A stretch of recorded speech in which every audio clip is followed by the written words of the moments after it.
I'm laughing because literally at the time of recording this video, Chelsea have just announced they've given Nicholas Jackson a new contract until 2033.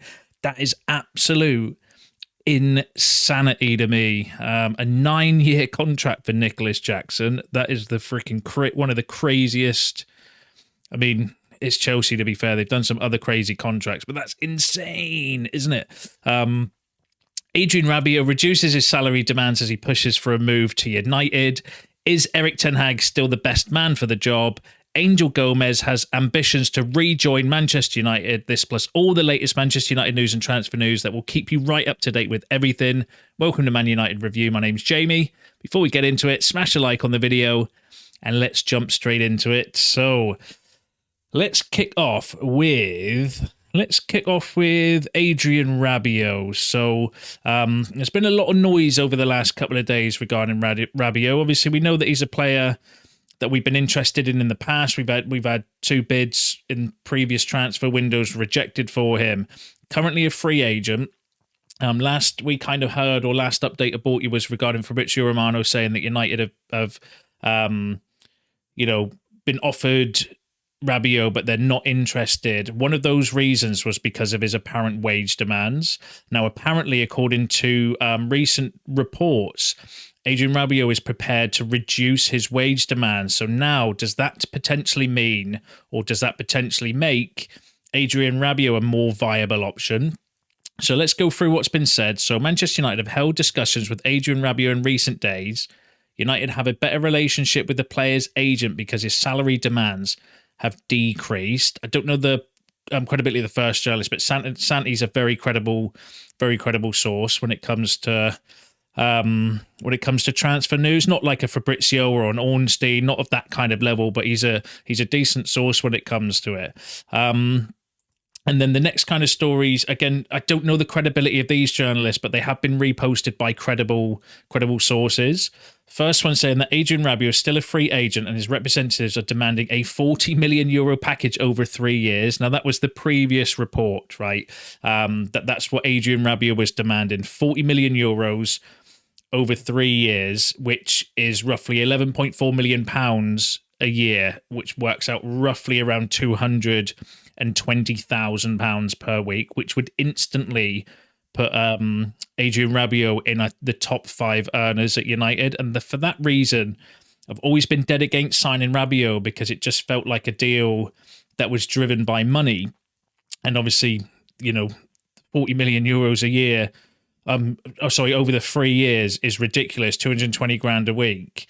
But obviously, going back to what Santi was saying, apparently he's now reduced those salary demands, which I think then would make Rabiot a more viable option. So if he wants a short-term contract, because he is 29, right? So a 3-year contract, free transfer, 150 grand a week or around that amount, then I would be for that. It's no different to what we did with Christian Eriksen. When you remember, he's on 150 grand a week, short-term deal, had obviously a good season or half a season with Brentford, no risk, and he came in and he's done he did a decent job. Obviously, if legs is I don't think he's got the legs for Premier League football anymore, but he's a little bit of an older profile to Rabiot at the moment. But it's no different to doing that, and that didn't work out. That wasn't the worst gamble in the world because he's again free transfer. So if you're talking reducing the salary down to less than the 40 million. Over the 3-year contract, so the 220 grand a week, then I think that would make Rabiot a very viable option to come in. Maybe he's reducing his salary demands because there's been not that much interest or not many teams biting at the cherry on his current demands. So maybe he's kind of thinking, well, actually, maybe I do need to reduce them down if I want to actually have a career and not just sit around like David De Gea did for a season, basically missed an entire season of football. So there could be something in that. Again, I would like to see a little bit more credibility, though, regarding the story, like a Romano or someone of that nature come out to confirm it before I get too giddy around it. But if that report is true from Santi and he's willing to lower his wage demand, I think Rabiot would be a viable option based on that. But let me know what you think in the comments. And then the last story, again, unknown credibility.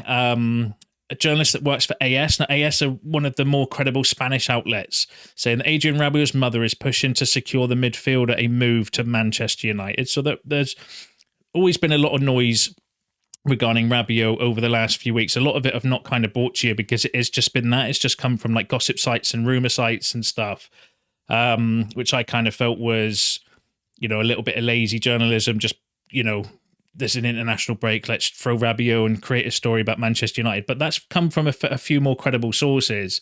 So could be something in that Wonder Watch. Would you get Rabiot though? Let me know what you think in the comments. If his salary demands are lower, because obviously at the minute the first report was around 220 grand a week for a 3-year contract.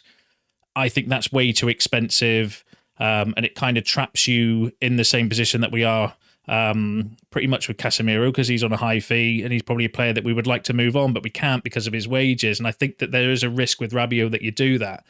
But on a 3-year deal for around 150 grand a week, which is no different to what we did with Christian Eriksen, I could accept that, I think. And I think Rabiot is a great player, would come in and improve the squad. Got a lot of games coming up, and the midfield is the one position that I do worry about at the moment. Yes, left back, yes, scoring goals, do you know what I mean? But actually the midfield, I think, is the biggest kind of problem at the moment. There's actually been an interesting report on the midfield, which I'm going to bring to you in a second.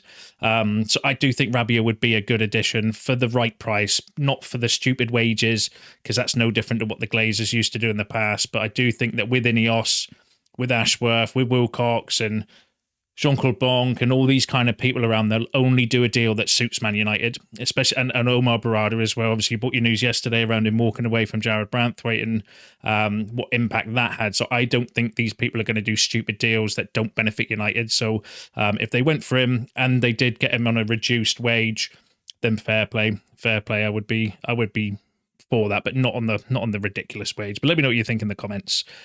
Now, keeping with Ineos and obviously the new setup that we've got, according to Rob Dawson, they were saying that the long-term goal is to revamp the entire recruitment structure by making more appointments around Ashworth and Wilcox. The hope is that by adding further expertise and knowledge over time, future windows will become smoother and more successful. So again, I'm all for that. I think good efficiency is key when it comes to transfer windows. The more specialists you can get in to help, then great. As long as it doesn't become a case of too many cooks spoiling the broth, then all for it. More specialists we can get in that particular area, because it is the area that we have, massively needed to upgrade and improve, is the recruitment, isn't it, over the last few years? Let's be real. So if you can get a few more people in to make us more efficient, that's only going to benefit us going forward. But let me know what you think about that in the comments.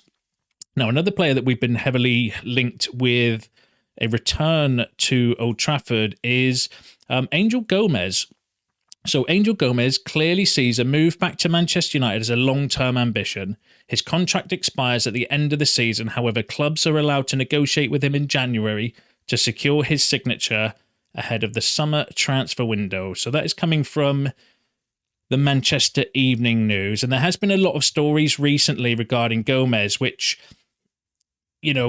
it just got called up by England, made his England debut. So I do think there is a little bit of media hype around him at the moment. However, though, we have been linked with going in for Angel Gomes. I think it was it might have been like February time or something. I think I remember covering it on a previous video. I think it was around February, March time when we were linked with potentially going back in for Angel Gomes. So he is a player that we have been linked with before, but again, we need to be careful, because is it a case of media jumping on the bandwagon because he's had that the good England performance, his debut, he's the kind of hot topic at the moment. Who knows? But I would do it. I would go for Angel Gomes to bring back again, especially if you're looking for potentially an Eriksen replacement, that's someone that can play, attacking midfield, central midfield, and defensive midfield as well. Very good option. I've got some of his stats and stuff. We'll go through the rest of the news first, but this is a deal that I kind of think, not beyond the realms of impossible. So the Sun was saying, though, that Newcastle have made former Manchester United player Angel Gomes their top target. Liverpool, Tottenham, and Borussia Dortmund are also interested. That came from the Sun. I would take it with a pinch of salt. Personally, any stories coming from the Sun, they're not the most credible outlet. Again, is that just media jumping on the bandwagon, putting his name out there, creating stories and views? Who knows? But there was definitely interest in Angel Gomes. And this was the player himself in an interview he did with L'Equipe last year, where he said, I felt that had I stayed, there wouldn't be a lot of opportunities for me. Luis Campos, who was Lille's then sporting director, and Lille spoke about their project, and I believed in it more. That's what convinced me to move. The faith Lille had in me. So this is when he was talking about why he left United. And then he said, do I imagine myself coming back one day? Obviously, it's home. I would love to come back, but you never know in football. I just have to keep my feet on the ground, keep playing, making the most of it. I can't predict what will happen in the future. So Angel Gomes, in an interview last year, effectively saying himself he would love to come back to United. In terms of stats, last season in League One, he was number 1 in midfielders for assists, 3rd for expected assists, 4th for passes into the penalty area, 4th for key passes, 5th for through passes. Has a similar profile to Martin Odegaard. That came from a good source on Twitter when it comes to like football data and stats as well, if you want to go and check them out. 24 now, so a good age. Play again, I mentioned earlier, plays as a CM, a DM, an attacking midfielder, so can provide versatility in midfield. I would 100% replace him with Eriksen, homegrown as well, 45 total appearances last season, 2 goals, 10 assists. So he is a player that's, been doing bits in France. Out of contract next season as well. Doesn't look like he's going to sign a new contract. Was there with Lenny Yoro as well. Apparently he had a word in Lenny Yoro's ear about coming to United as well. So there's a bit of a connection with that. We can speak to him in January. We're going to need to keep an eye on it. But personally, yeah, I would do it. I think the midfield, to get someone like Gomes, who is versatile, homegrown, for the midfield, I would be all for it personally. But let me know what you think in the comments. Now let's move on to, it's been a bit of an injury update for the weekend and going forward. So Ten Hag says that Luke Shaw and Rasmus Højlund are progressing very well, but won't be available to face Southampton on Saturday. That's disappointing, especially for Højlund. But again, there was news the other day that I brought you that apparently United were not rushing him back. They want to kind of get his injuries fixed, which is fair enough. I think maybe last season, because we didn't have any strikers, there would have been a need to kind of force rush him back, which could then have led to a reoccurrence or more injuries. Obviously, we've got Xerxes now, so that kind of pressure on Højlund having to rush himself back is kind of deteriorate a bit, which I'm happy with. And then Erik Ten Hag has said that regarding Tyrone Malacia, that he's making big steps. So we think at short notice we can expect him in the training team, and he is a talent. It's natural. I expect also soon he can return into games then. So Malacia is on his way back. According to Erik Ten Hag, could be at the drop of a hat where he just rocks up to training one day because he's kind of that far along in his recovery. That's positive as well. Obviously, Luke Shaw is meant to be maybe a week or 2 away. So hopefully going forward, my worry about the left backs will be eased. But the question is, how long will Shaw stay fit and how long will Malacia stay fit? That's the worry regarding that position. But obviously there's not a lot we can do about it now with the transfer window being closed. Ineos have kind of given them the opportunity to come back, and we'll just have to see how it works out. But I'm really positive to see Malacia coming back. But let me know what you think about that in the comments. And then Laurie Whitwell, who's really credible when it comes to Manchester United, had the following to say regarding midfield. So there are concerns about the midfield, and questions have been raised internally as to whether this is a problem with the players or with the instructions given to them, given that similar issues arose last season. Some people within the club believe a solution should be sought on the training ground. So that's a really interesting kind of update from Laurie Whitwell, because I know from your comments, and I've mentioned it in previous videos as well, the midfield, that gap in midfield is just horrendous sometimes. It's what causes us a lot of problems, and we can see a lot of chances, especially last season. This season still conceding chances, but not quite as many, but still still enough. And obviously against Liverpool, it was a disaster. Even against Brighton, to be fair, that second half when we made it a bit of a end-to-end game, the gaps were appearing all over that midfield as well. So apparently, according to Laurie Whitwell, who is a really credible source, they're kind of suggesting that it might be more tactical than it is necessarily players, but saying that some people within the club believe a solution should be sought on the training ground. So does that mean that we might see a change in tactics from Erik Ten Hag going forward? I suppose we'll just have to wait and see how it develops. I mean, he's it's going to live by a sword and dies by a sword, isn't it? If he doesn't change that kind of position, even if Ugarte comes in, I think Ugarte will improve us. But if he can't do it all by himself, if we still have that open midfield, you're still leaving yourself wide open to that counter-attack and that press. If you get caught, they're going to be at our back four again. So with the midfield, personally, I do think it's a little bit of both. I do think it is personnel. I do think Casemiro's lack of mobility is a massive issue. Obviously, his form in general actually is a massive issue with his passing and distribution. But also, I think it's tactical as well. I think we're setting ourselves up to fail in that position, because if you intercept the ball or you win that kind of duel with the midfielder, then you're straight at our back four. And if you do it with, like Liverpool did, you're going to be 5v3 or 4v2. Do you know what I mean? It's a massive. So I do think it's a bit of both with the midfield, but we just have to see how that develops and if Ugarte does improve us going forward, which will be interesting to see.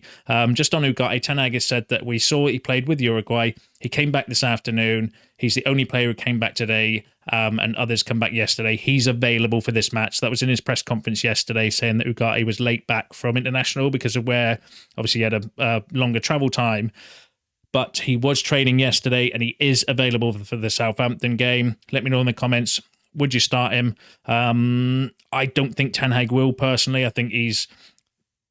But I hope we see him. I think he'll make his debut. I think he'll come off the bench at worst, personally, but we'll have to wait and see. Let me know what you think, though, in the comments. And then Laurie Whitwell also had the following to say regarding Erik Ten Hag, and does it mean that his job's safe for now? So after looking at potential replacements for Erik Ten Hag before and after the FA Cup final, only to conclude that he was still the best man for the job, the board wants to continue to back the manager. The recruitment was done under his influence, and the 3 coaches were chosen by him. So does that mean that Ineos are potentially going to give Ten Hag a bit more time, considering they have invested a lot in Ten Hag? So if they've, recruitment done under his influence, although I don't think they've signed, necessarily players that he's requested, because Ugarte is widely documented that he didn't necessarily... Ugarte wasn't necessarily Ten Hag's pick. That was more of a, I think, data scouting club pick.